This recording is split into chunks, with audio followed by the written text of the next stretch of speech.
Hello విసిబడీస్, ఇవాళ మీ day ఎలా start అయింది? మీ డేమో కానీ నాదైతే ఒక విషాద గాథ.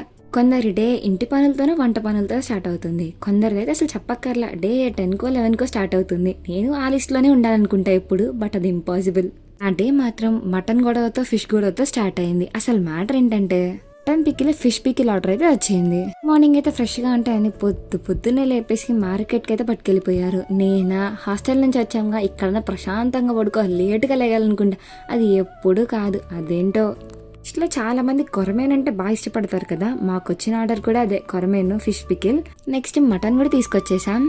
ఇంకా వచ్చి రాగానే ఒక పక్కన ఫిష్, ఇంకో పక్కన మటన్, రెండింటిని మంచిగా వాష్ చేసుకొని ఫిష్లో అయితే తలకాయి తోకలు ఇవన్నీ తీసేసి పక్కన పెట్టేసి పికిల్ కోసం మంచిగా ఉండే ముక్కల వరకు తీసుకొని అవి ఎంత వెయిట్ ఉన్నాయో చూసుకొని నెక్స్ట్ వాటన్నిటిని మంచిగా పసుపు ఉప్పు వేసి మళ్ళీ ఒకసారి మంచిగా వాష్ చేసుకొని మనం మసాలాలు నిల్వ పెట్టడానికన్నా అప్పటికప్పుడు ప్రిపేర్ చేస్తే బాగుంటుంది. ఇంకా అదే ప్రాసెస్ ఫాలో అవుతాం కాబట్టి దీని క్వాంటిటీకి సరిపడా అల్లం వెల్లుల్లి పేస్ట్ ఇంకా స్పైసెస్ అన్నిటిని వేయించుకొని పౌడర్ చేసుకొని పక్కన పెట్టుకోవాలి.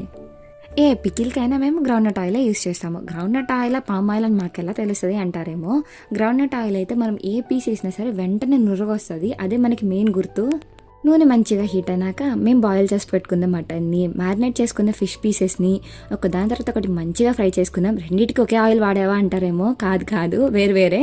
ఎందుకంటే ఫిష్కి ఒకసారి వాడిన ఆయిల్ని మళ్ళీ ఇంకో దాంట్లో వాడలేం కదా మనం. దేని ఆయిల్ దానికే యూస్ చేస్తాం. అందుకే తక్కువ క్వాంటిటీ తీసుకుంటాం. ఇన్ కేస్ మాకు సరిపోలేదంటే మళ్ళీ యాడ్ చేసుకుంటాం.